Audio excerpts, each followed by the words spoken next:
வணக்கம். தாழிசை யூடியூப் சேனலில் இன்னைக்கு நம்ம பார்க்க போகிற ஆடியோ புக் ஜெயகாந்தன் அவர்கள் எழுதிய சிறுகதை அக்ரஹாரத்து பூனை. நம்ம சேனலை ரெகுலராக பார்க்குறவங்க யோசிக்கலாம், என்ன மறுபடியும் ஜெயகாந்தனான்னுட்டு. அவ்வளவு எளிதில் ஜெயகாந்தனுடைய வரிகளையும் இல்லை அவரையும் கடந்து செல்ல முடியலை. அதனால்தான் மறுபடியும் ஜெயகாந்தனுடைய சிறுகதையை எடுத்திருக்கோம். ஏற்கனவே நம்ம சேனலில் பாவம் பக்தர் தானேவும் உண்மை சுடுமுன்ற சிறுகதையும் இருக்குது. அதை கேட்காதவங்க இல்லை கேட்கணும்னு விரும்புகிறவங்க மறக்காமல் கேளுங்க. டிஸ்கிரிப்ஷனில் அதோடைய லிங்க்கு கொடுக்குறேன். முதல்ல இந்த ஆடியோ புக் கேட்கறதுக்கு முன்னாடி இன்னும் ஜெயகாந்தனை பற்றி கொஞ்சம் தெரிஞ்சுக்கலாம். இவர் ஏப்ரல் 24, 1934 பிறந்த ஓர் தமிழ் எழுத்தாளர். இந்தியாவில் இலக்கியத்திற்காக வழங்கப்படும் உயரிய விருதான ஞானபீடை விருதை பெற்ற 2வது தமிழ் எழுத்தாளர் இவர். அவரது இலக்கிய வாழ்க்கை 1950களில் தொடங்கியது. சரஸ்வதி, தாமரை, கிராம ஊழியன், ஆனந்த விகடன் போன்ற ஏடுகளில் இவரது படைப்புகள் வெளியாயின. படைப்புகளுக்கு புகழும் அங்கீகாரமும் கிடைத்தன. 20ஆம் நூற்றாண்டின் தலைசிறந்த தமிழ் எழுத்தாளர்களில் ஒருவராக போற்ற பெற்றார். ஜெயகாந்தன் சில ஆண்டுகள் தமிழ் திரையுலகிலும் வலம் வந்தார். இவரது நாவல்களான உன்னை போல் ஒருவன் மற்றும் சில நேரங்களில் சில மனிதர்கள் ஆகியவை படமாக்கப்பட்டன. இதில் உன்னை போல் ஒருவன் சிறந்த மாநில மொழி திரைப்படத்திற்கான குடியரசுத் தலைவர் விருதில் 3ஆம் விருதை பெற்றது. மேலும் அவருக்கும் ஒரு நடிகைக்கும் ஏற்பட்ட உறவே ஒரு நடிகை நாடகம் பார்க்கிறாள் என்ற புதினமாக உருப்பெற்றது. அவருடைய படைப்புகளில் தன் வரலாற்றில் ஓர் இலக்கியவாதியின் அரசியல் அனுபவங்கள், ஓர் இலக்கியவாதியின் கலையுலக அனுபவங்கள், ஓர் இலக்கியவாதியின் பத்திரிகை அனுபவங்கள், அவர் எழுதிய வாழ்க்கை வரலாறோ ஒரு கதாசிரியனின் கதையாகும். இவர் எழுதிய நாவல்கள் மற்றும் குறுநாவல்கள் வாழ்க்கை அழைக்கிறது, யாருக்காக அழுதான், பிரம்ம உபதேசம், கருணையினால் அல்ல, பாரிஸுக்கு போ, கோகிலா என்ன செய்துவிட்டாள், ஒரு நடிகை நாடகம் பார்க்கிறாள், ஊருக்கு 100 பேர் மற்றும் இவருடைய சிறுகதைகள் ஒரு பிடி சோறு, தேவன் வருவாராம், மாலை மயக்கம், யுகசந்தி, உண்மை சுடும், சுய தரிசனம், பொம்மை. இவருடைய சிந்தனை சிதறல்கள் பார்க்கலாம். முதலில் எழுதுகிறவன் என்ற முறையில் எதை எழுதுவது என்று தீர்மானிப்பவன் நானே.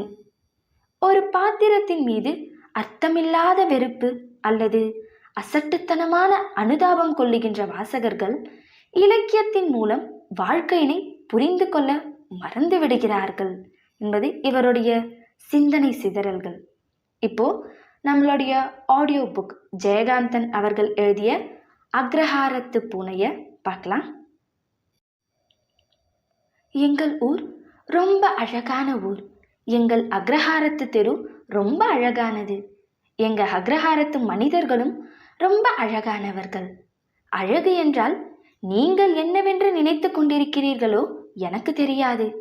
என்னை பொறுத்தவரை ஒன்றின் நினைவே சுகமளிக்கிறது என்றால் அது ரொம்ப அழகாகத்தான் இருக்க வேண்டும். 35 வருஷங்களுக்கு முன்னால் அங்கே அந்த தெருவில் ஓர் பழங்காலத்து வீட்டின் கற்ப கிரகம் மாதிரி இருளடைந்த அறையில் பிறந்து அந்த தெரு புழுதியிலே விளையாடி அந்த மனிதர்களின் அன்புக்கும் ஆத்திரத்திற்கும் ஆளாகி வளர்ந்து இப்போது பிரிந்து 25 வருஷங்கள் ஆன பிறகும் அந்த நினைவுகள், அனுபவங்கள், நிகழ்ச்சிகள் யாவும் நினைப்பதற்கே சுகமாக இருக்கிறதென்றால் அவை யாவும் அழகான அனுபவங்களும் நினைவுகளும் தானே. நான் பார்த்த ஊரும் இவை என்றுமே புதிதாக இருந்திருக்க முடியாது என்று உறுதியான எண்ணத்தை அளிக்கின்ற அளவுக்கு பழசாகி போன அந்த அக்ரஹாரத்து வீடுகளும் இவர்கள் என்றைக்கும் புதுமையுற மாட்டார்கள் என்கிற மாதிரி தோற்றமளிக்கும் அங்கு வாழ்ந்த மனிதர்களும் இப்போதும் அப்படியேதான் இருக்கிறார்கள் என்று என்னால் நிச்சயமாக சொல்ல முடியாது. எனினும் அவர்கள் அப்படியே இருக்கிறார்கள் என்று நினைத்து கொள்வதிலே ஒரு அழகு இருக்கிறது, சுகம் இருக்கிறது. நான் இப்போது ரொம்பவும் வளர்ந்து விட்டேன், ரொம்பவும் விஷயங்கள் தெரிந்து கொண்டு விட்டேன். என்னிடமிருந்த குறும்புத்தனங்கள் எவ்வளவோ நீங்கிவிட்டன.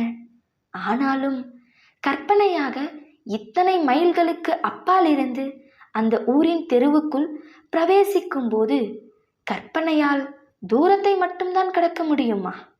காலத்தையும் கடந்து நான் ஒரு 10 வயது சிறுவனாகவே நுழைகிறேன். அந்த குளத்தங்கரை ஓரமாக நான் வரும்போது எனது பிரசன்னத்தை கொஞ்சம் கூட பொருட்படுத்தாமல் அந்த பெண்கள் குளித்து கொண்டிருக்கும் போது குளக்கரை படியிலே நான் சற்று உட்கார்ந்து கொள்கிறேன். அங்கு சுகமாக காற்று வரும். குளத்திலே தண்ணீருக்கு மேல் ஓரடி உயரத்துக்கு மீன்கள் துள்ளி குதிக்கும். கூழாங்கற்களை பொறுக்கி குளத்துக்குள் எரிந்தவாறு எவ்வளவு காலம் வேண்டுமானாலும் உட்கார்ந்திருக்கலாமே. எங்கெங்கே பறந்து என்ன வாரி கட்டி கொண்டோம். வெங்கிட்டு, உத்தண்டம், சுந்தரம், தண்டபாணி எல்லோரும் பெண்கள் படித்துறைக்கும் ஆண்கள் படித்துறைக்கும் இடையே உள்ள கட்டை சுவரின் மீது வரிசையாக வந்து நின்று ஒவ்வொருவராக தொபுக் தொபுக் என்று குதித்த பின்னர் ஈரம் சொட்ட சொட்ட ஒரு ரிப்பன் கோவணத்தை இழுத்து செருகிக் கொண்டு மறுபடியும் சுவரின் மீது ஏறி வந்து வரிசை அமைக்கின்றனர். நான் எப்போதுமே தண்ணி என்ன அவங்க சேர்த்து கொள்ள மாட்டார்கள். நான் துஷ்டனா? நான் அந்த சிறுவர்களுடன் சேராமல் அமைதியாக உட்கார்ந்திருப்பதை பார்க்கும் பெரியவர்கள் என்னை உதாரணம் காட்டி பேசுவார்கள். நான் விஷமம் செய்யாமல் தேமேன் என்றிருக்கிறனாம். நான் அடக்கமான பதிவிசான பையனா? சி, பாவண்டா, அவனையும் சேர்த்துட்டு விளையாடுங்களே. போனா போறது, நீ வாடா அம்பி, அவ உன்னை சேர்த்துண்டு விளையாடலன்னா ஒன்றும் குறைஞ்சு போயிட மாட்டேன்.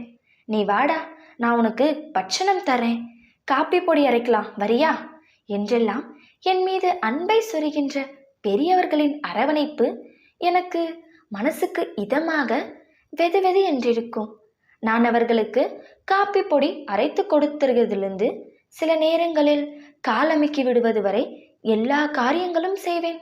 என் அம்மா சொன்னால் மட்டும் கேட்க மாட்டேன். போ என்று ஓடுவேன். எனக்கு 10 வயசாகிறதுக்குள்ளேயே என் அம்மாவுக்கு 5 குழந்தைகள். தாயின் அன்போ அரவணைப்போ எனக்கு நினைவு கூட இல்லை. என் அம்மா என்னை கூப்பிடுற பேரே கடன்காராதான். ஊருக்கு தெருவுக்கு மற்றவர்களுக்கு பதிவுசாக தேமேன் என்று தோற்றமளிக்கிறனா வீட்டில் அவ்வளவு விஷமங்கள் செய்வேன். என்ன விஷமம்? ஏதாவது ஒரு குழந்தை ஓடி வரும்போது தேமேன் என்று உட்கார்ந்திருக்கோன்னா தேமேன் என்று குறுக்கே காலை நீட்டுவேன். கீழே விழுந்து ஓவென்று அழும்.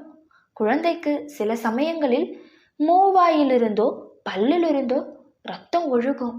நான் தேமேன் என்று உட்கார்ந்திருப்பேன். அந்த சனிகர் பேச தெரியாவிட்டாலும் அழுது கொண்டே கையை நீட்டி ஜாட காட்டி தான் விழுந்ததுக்கு நான் தான் காரணம் என்று எப்படியோ சொல்லி காட்டி கொடுத்து விடுவோங்க. கடன்காரா, செய்யறதையும் செஞ்சுட்டு பூனை மாதிரி உட்கார்ந்துருக்கியா என்று அம்மா வந்து முதுகில் அரைவாள். அரைந்து விட்டு கையெல்லாம் எரிகிறது, எரும மாடே என்று நொந்து கொண்டு விரட்டுவாள். ஏண்டி அவன் அடிக்கிற? பாவம், அவன் தேமேன்னு தானே இருக்கான் என்று யாராவது அடுத்த வீட்டு எதிர் வீட்டு மாமி வந்து அவள் வந்த பிறகு அழ ஆரம்பித்த என்னை சமாதானப்படுத்தி அழைத்து கொண்டு போவார்கள். பட்சணம் கிடைத்த பிறகு நான் சமாதானம் அடைவேன். ஆனாலும் அங்கேயும் தேமேன் என்று இருந்து கொண்டே ஏதாவது செய்து விடுவேன். எப்படியோ பழியிலிருந்து மட்டும் தப்பித்து கொள்வேன். காப்பி பொடி அரைக்கிற மிஷின்ல மண்ணை கொட்டி அரைக்கிறது.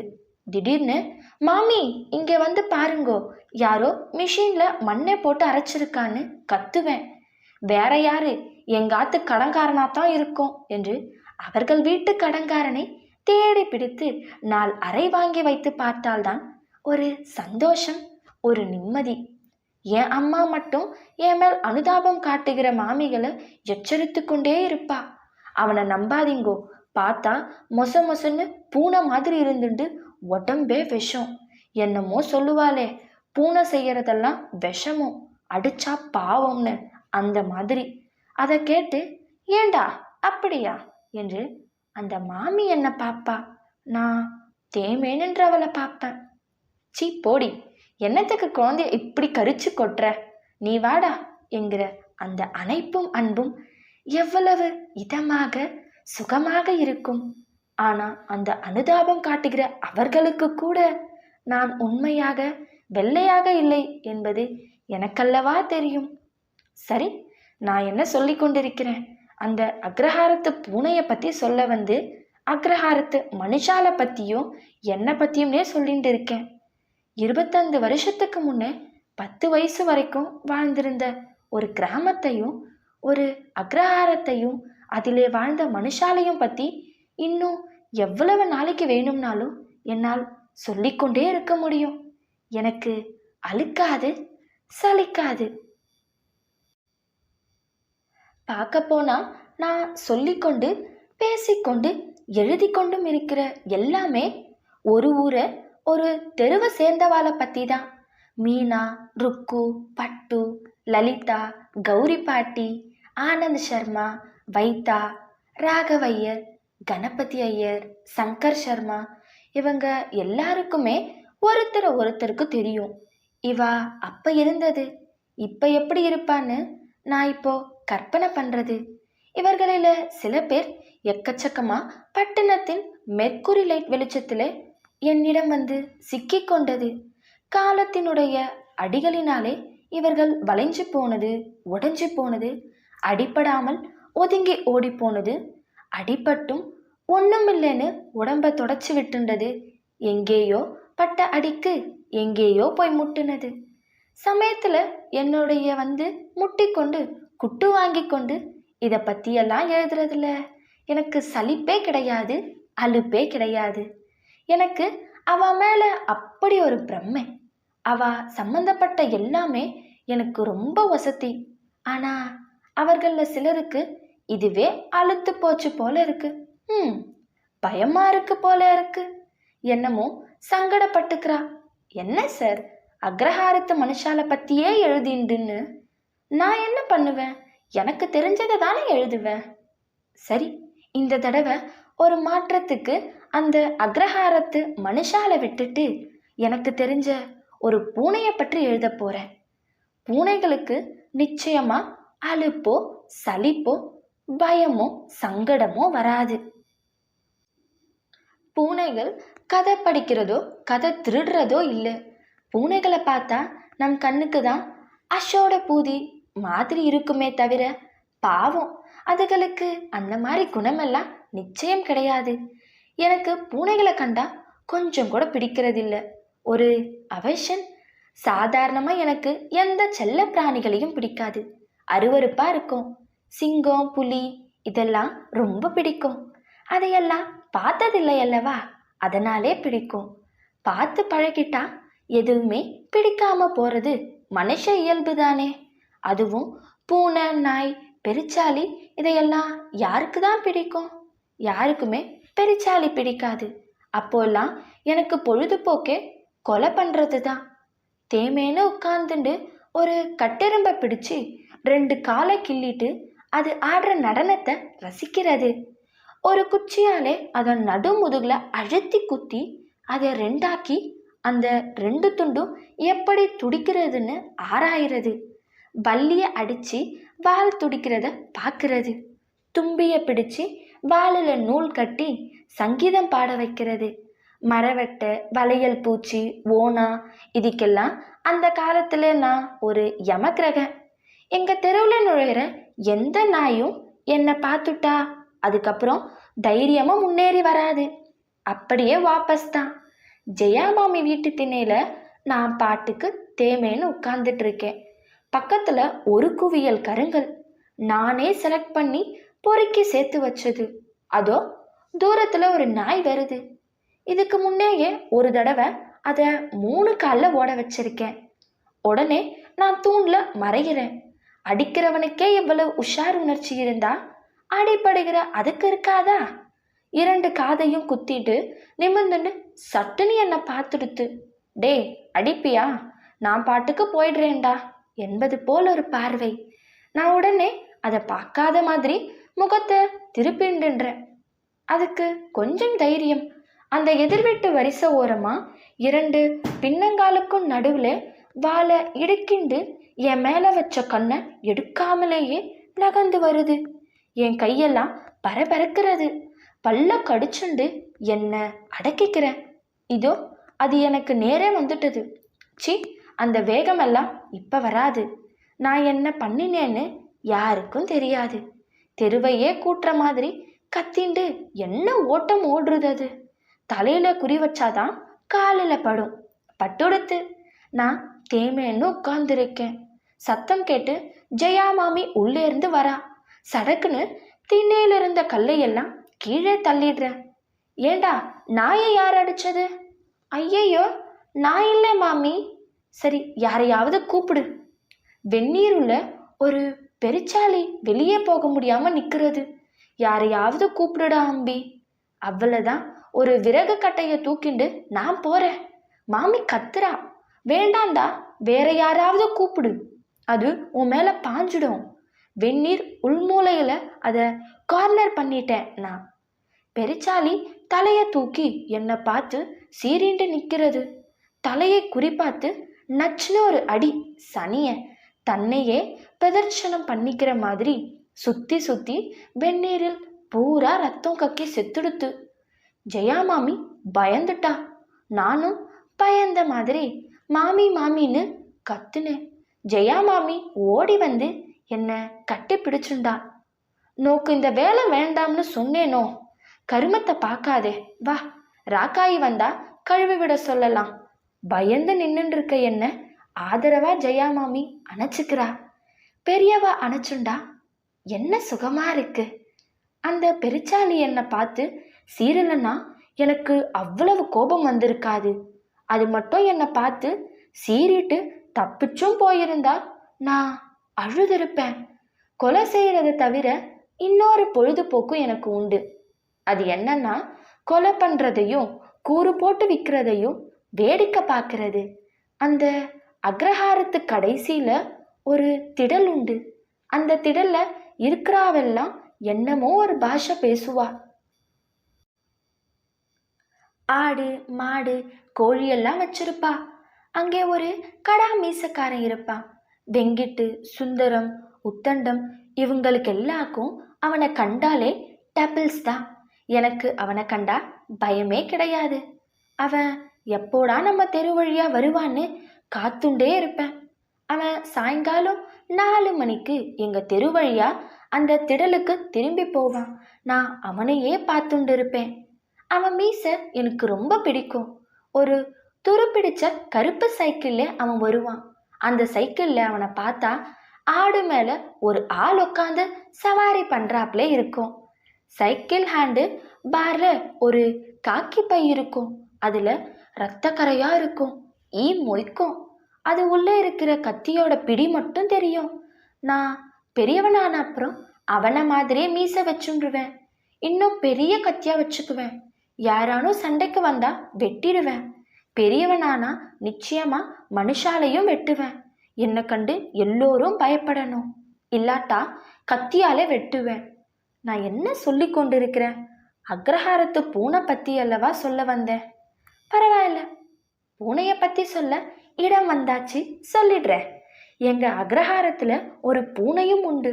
ரொம்ப நொட்டாரியஸ் பூனைன்னா ஒரு சின்ன புலி மாதிரி இருக்கும். உடம்பெல்லாம் வரி வரியா இருக்கும். இந்த சனியனுக்கு அக்ரஹாரத்துல என்ன வச்சிருக்கோ? பூனை மாமிச பட்சினி தானே. அது மாமிசம் கிடைக்கிற இடத்தையெல்லாம் விட்டுட்டு இந்த அக்ரஹாரத்துல இருக்கு. அதனாலே இது அக்ரஹாரத்து பூனை கம்பல்சரியா சைவ பூனை ஆயிடுத்து. எனக்கும் அதுக்கும் ஓர் ஒத்துமை உண்டு. நானும் தேமேன்னு இருப்பேன், அதுவும் தேமேன்னு இருக்கும். நானும் விஷமம் பண்ணுவேன், அதுவும் விஷமம் பண்ணும்.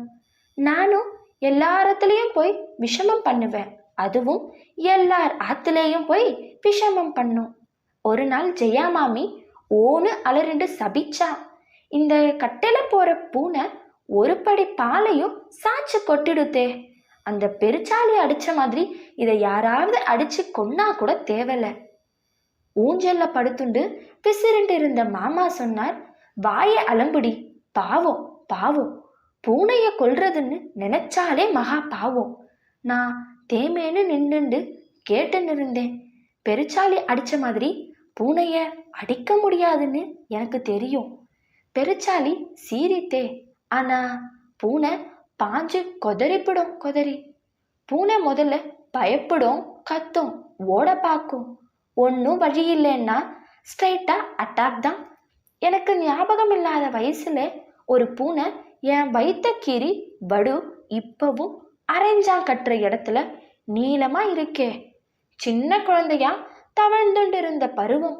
பூனைய பிடிச்சுண்டு சர்க்கஸ் பண்ணியிருக்கேன். எக்கு தப்பா கழுத்தை பிடிச்சிட்டேன்னா சீறி கத்திண்டு அது என்ன புரன்றதான்.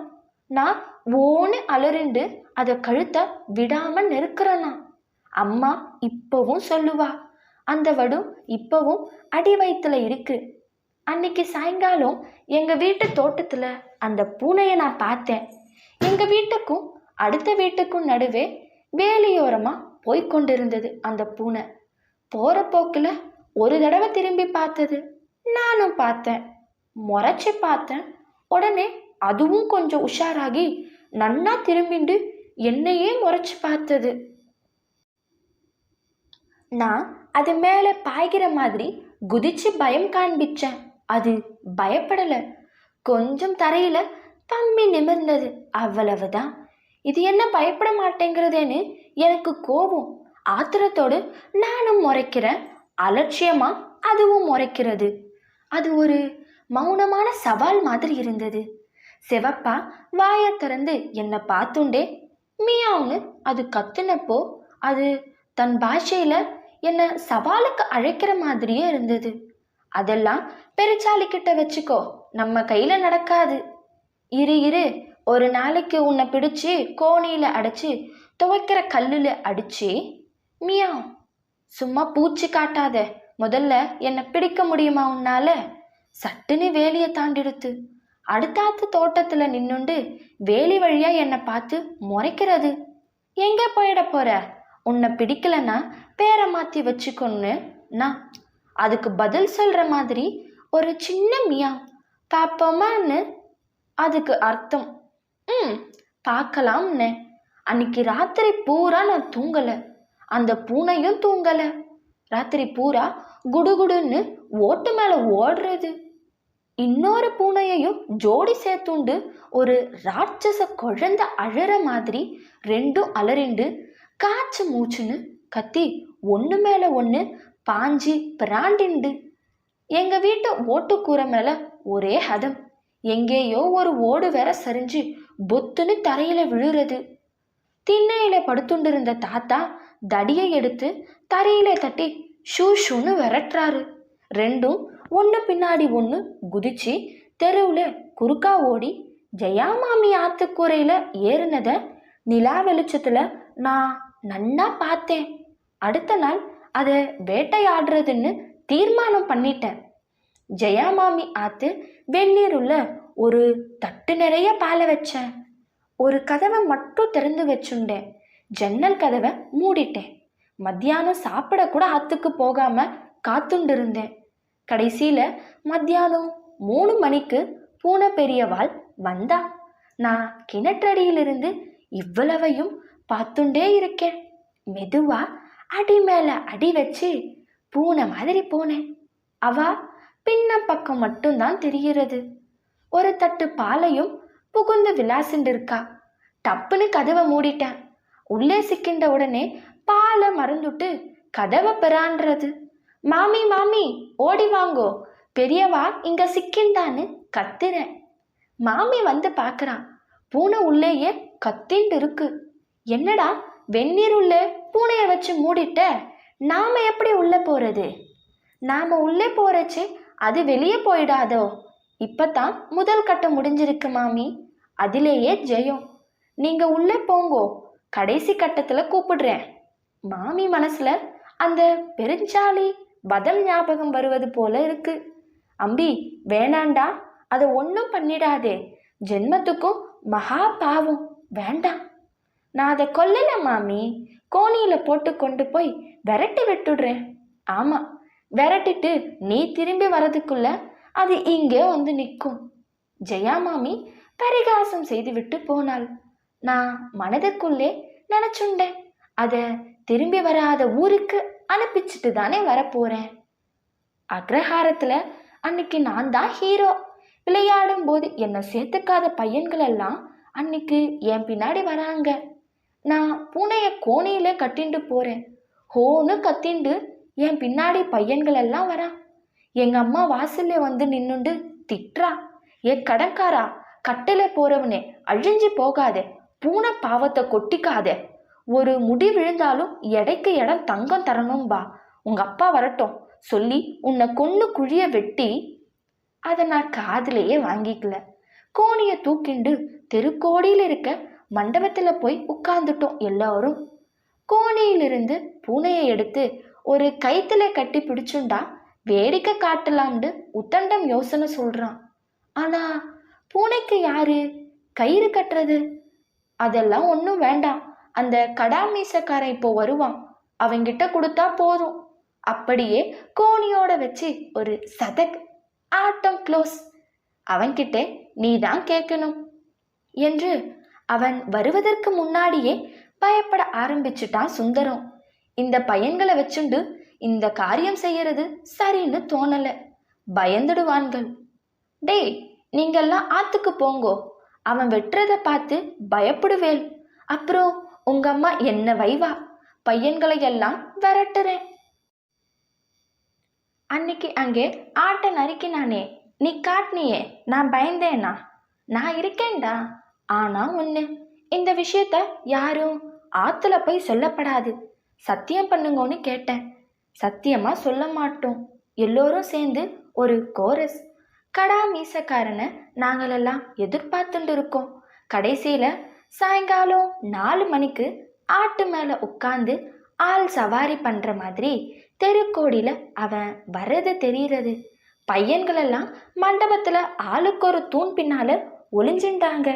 நாங்கெல்லாம் இங்கேயே இருக்கோம், நீ போய் கேளுடான்னு என்னை தள்ளி விட்டாங்க. எனக்கு என்ன பயம், கடா மீசக்காரங்கிட்ட வந்துட்டான்.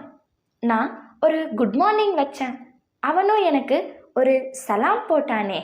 அவன் என் பக்கத்தில் வந்து 2 காலையும் தரையில் ஊனிண்டு சைக்கிள்லேருந்து எழுந்திருக்காமலே நிற்கிறான். அம்மாடி, அவன் எவ்வளவு உசரம். நான் அவனை அண்ணாந்து பார்த்து சொல்கிறேன், ஒரு சின்ன உதவி. அதென்ன கோணியில? அவன் குரல் கிருஷ்ண லீலாவிலே வர கம்சன் குரல் மாதிரி இருந்தது. பூனை ரொம்ப லூட்டி அடிக்கிறது, அதுக்காக அதை கொன்னுடுறதுக்காக பிடிச்சுண்டு வந்திருக்கேன். நீயேவா பிடிச்ச?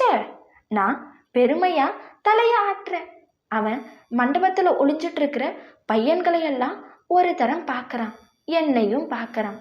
நான் அந்த காக்கி பைக்குள்ளே இருக்கிற கத்தியோட பிடிய பார்க்குறேன்.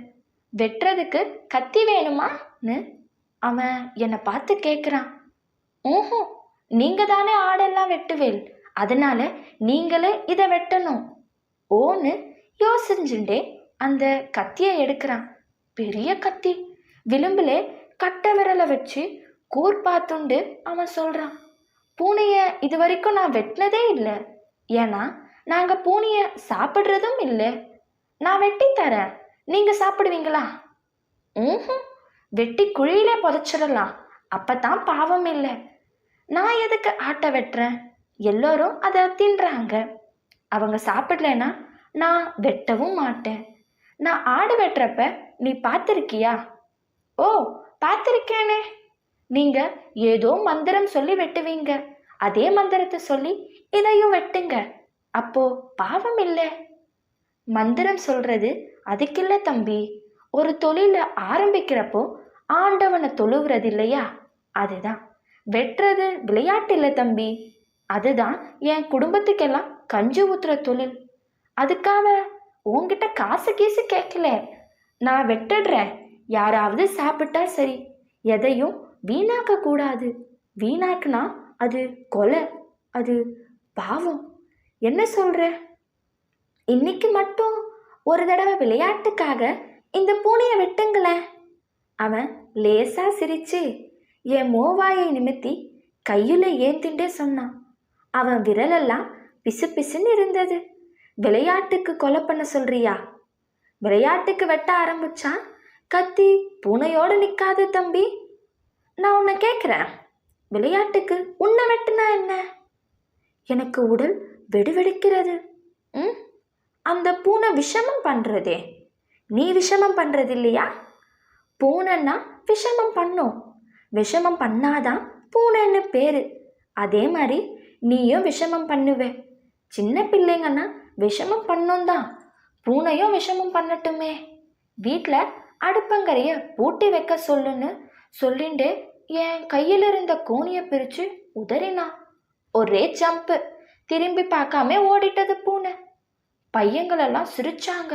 கடாமீசக்காரனும் சிரிச்சான், நானும் சிரித்தேன். அன்னைக்கு ராத்திரி எல்லாம் நான் அழுதேன். பூனை தப்பிச்சு போயிட்டுதுன்னு இல்லை, நான் விளையாட்டா கொலை செஞ்ச வளையல் பூச்சி, மரவெட்டை, தும்பி, ஓனா, பெருச்சாலி, பாவம் அந்த நாய், எல்லாத்தையும் நினச்சுண்டு அழுதேன். நான் இப்போ அந்த அக்ரஹாரத்திலே இல்லை, இப்போவும் அந்த அக்ரஹாரத்தில் அந்த மாதிரி ஒரு பூனை இருக்கும் இல்லையா? நன்றி.